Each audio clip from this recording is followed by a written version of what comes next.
Hey, it's Mr. Johns. Welcome back to this episode of Minecraft Caves and Cliffs. And we're going to talk about farming. And so, if you've got your basic house set up and you're pretty secure inside and you've got what you need, it's time to kind of establish yourself. So, you don't have to always go searching for food. You might as well have it right outside your door. So, your basic farm will be 9 by 9 blocks of dirt, right? So we've got 9 one direction, 9 the other direction. And, defying physics a little bit, you are able to water this grid with 1 square of water. So in order to do that, I simply just dug a hole. I had to go craft a bucket out of iron and then just go to the the nearest source of water, and right click to fill it, bring it back, and then dump it in the hole. If it's not getting enough water, it looks like this. And so I've got a hoe, and I'm going to right click on that to see if that will. It's called tilling the soil, right? So in real life, you'd have a hoe, and you would be like tilling it, chopping it up, digging it up, fluffing it up, getting it ready for seeds. And so that should turn dark brown, because in a 9 by 9 area, this much water will moisten the surface of the soil. So I also built some fences around the outside to reduce the chances of animals coming in to eat the food. So the basic for food sources for farming include, and I've got some of them: wheat, beetroot, potatoes, carrots. And so what I want to do is plant those 4 items in this 9 by 9 grid.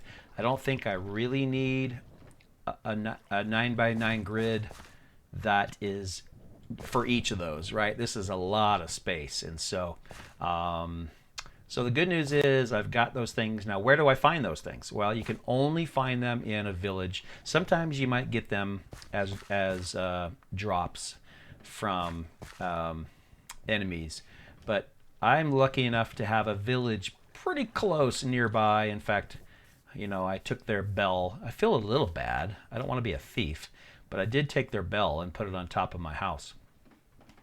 And as the sun's going down, I'm going to go ahead and plant some of these seeds. So I've got 4 wheat seeds. I'm going to go ahead and just plant them in a row this direction. This one should moisten enough. I also have, I've got a ton. I have more than I thought. So I'm going to do a row. Let's just do 1 row. And then I'm going to do potatoes. I got 4 potatoes. Okay, yeah, we'll just go ahead and do potatoes right next to the wheat. I'd like to have signs, like a real farmer would have a little sign that says wheat, potatoes, and let's go to carrots. Now, if you do this right, well, you can't really screw it up. If you do, you can't. Oh, there's only 1 carrot. Wow. Okay, so I'm going to leave those, and really they'll just take care of themselves. They've got sunlight, they've got oxygen, they've got water, and that's really all they need. And so we're going to let those sit for a while, and you'll be able to just go over there, and I'll be able to just go over there and help myself to food when I need it. And so, the other sources, the secondary sources of food, include sugarcane, melons, and mushrooms. Melons and pumpkins together. So sugarcane, melons, pumpkins, and mushrooms. And that'll be what I plant next. Those are a little different, each of those, and so we'll talk about those individually. So sugarcane, as you can see, I've already planted. They will grow in sand, in dirt, pretty much anything, but they have to be right next to a water source. So right next to. And so since I had a water source right here, I decided to go ahead and plant them right next to the garden. That just kind of made sense, right? And so when you chop your sugar cane, there's no reason to chop the bottom, because then you have to replant. So if I just chop the sugar cane, it grows 3 levels high. If you just chop levels 2 and 3, it will simply regenerate and grow tall again. And so just going to chop 2 and 3. In that case, it fell in the water, so I'm going to go ahead and jump in and grab it. And we'll just let that regenerate there. So I plan to have sugarcane all across here, and I'll be using that for, let's see if I can plant it there. Nope. Using that for different recipes later on when I start baking. So that's a great place to grow the sugarcane, right there next to the ocean, since my garden is here. So the food grows pretty quick, and you'll start to see things that you can visually see them getting taller right there as they grow. Like I said, they grow pretty quick. And melons and pumpkins are different. I don't have those yet, but they need an empty row on both sides of them. So you basically gather the seeds of the melons and the pumpkins and you lay them down in a strip, but then they will grow vines, pumpkin and melon vines on both sides. And again, if you do it right, you just leave the vines, but take the melons and the pumpkins. They will give you constant food.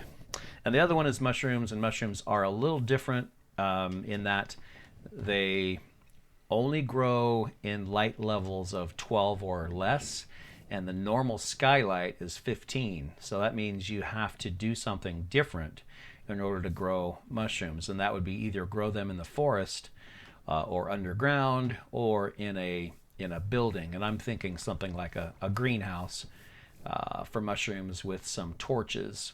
But I'm going to have to be careful that I keep the light level less than 12 or they won't grow. And what can you use mushrooms for if you don't like mushrooms? Well, it's a food source. And of course, being Mr. John's, my goal is to grow every food and make every recipe eventually. That's just how I roll. So I'm going to have to do it. So this is the beginning of my farming empire. And eventually I'll have one of everything. So, and then lastly today, fishing pole. So if you were to take 3 sticks, and I can show you in my crafting table, 3 sticks and 2 strings. Where do you get strings? Spiders. So kill a couple spiders, get the strings, and then fishing pole is 3 sticks in this order, which is kind of interesting. It's like a fishing pole angle, and 2 strings. So that is the recipe to get a fishing rod. And all you have to do is head out to the water, and it's fun. I mean, maybe it's more fun than real fishing. And literally, you just have to look for fish, and it helps if you can see the fish, and you just drop your bobber. I don't see any fish right now. So I'll just show you. You drop your bobber out there, and when you get a bite, you right click and you gather the fish. So it's actually kind of fun. And again, my goal is to try to gather every kind of fish that's possible out there. And and you can see I'm not getting any bites because there's just no fish right now. So I'm going to right click to bring that in. I'm kind of actually lucky that so far I'm not being attacked and it's nighttime. But another thing about the fishing is that sometimes you'll gather junk or treasure instead of fish, and so you'll get some special items from the water. So it's worth fishing even if you're not hungry for the food. And then, like all food, if you were to cook it in your smoker, it is worth. So for example, I have raw cod and raw salmon that I fished earlier, and so it's a great idea to cook this. and it's worth more energy. It will basically, I'm gonna go ahead and cook both of those. It's fish. You don't want to keep it. Oh, I can't. Raw cod won't cook. Why will raw cod? Okay, that's interesting. I did read somewhere that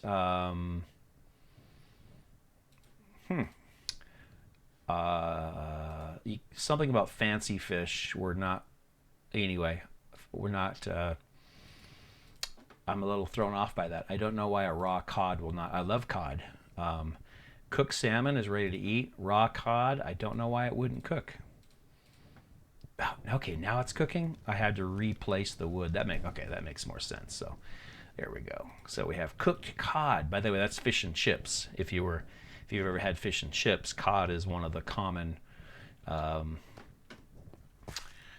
fish used for that. Now I'm actually not hungry according to my food chart there. But I've got fish in my inventory, which I guess I'll hold on to.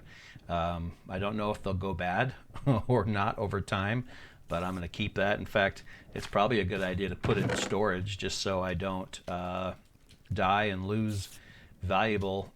I don't need the apple right now. I don't need the beet. Oh, the beetroot. Did I plant beetroot? Did I plant beet seeds? Yes, I did. So there's some more sugar cane. Anyway, so that's just kind of the basics of beginning a farm, and it's pretty cool to be able to step outside your house and then just go grab some food. Now the most powerful and energy-filled food are meats by far, so you really want to get an animal protein source, and fish is good. Fish is better than vegetables and fruits, but it's not as good as the sheep and the cows, things like that. So that's what you want to look for. Also, if you kill a zombie, you pick up rotten zombie flesh. In an emergency, that works if you're starving. Sometimes you have to kill a zombie just because you're starving, but there's a chance, and I don't know what the chance is, the percentage chance, but there is a chance of getting poisoned, food poisoning from the rotten zombie flesh, and so be a little careful with that. Other than that, so that's pretty much the basics of starting a farm, and as long as you have water, soil, and a fence, and seeds, you're pretty much good to go. So for now, check back with me later and you'll see how this farm grows. But for now, Mr. Johns is out.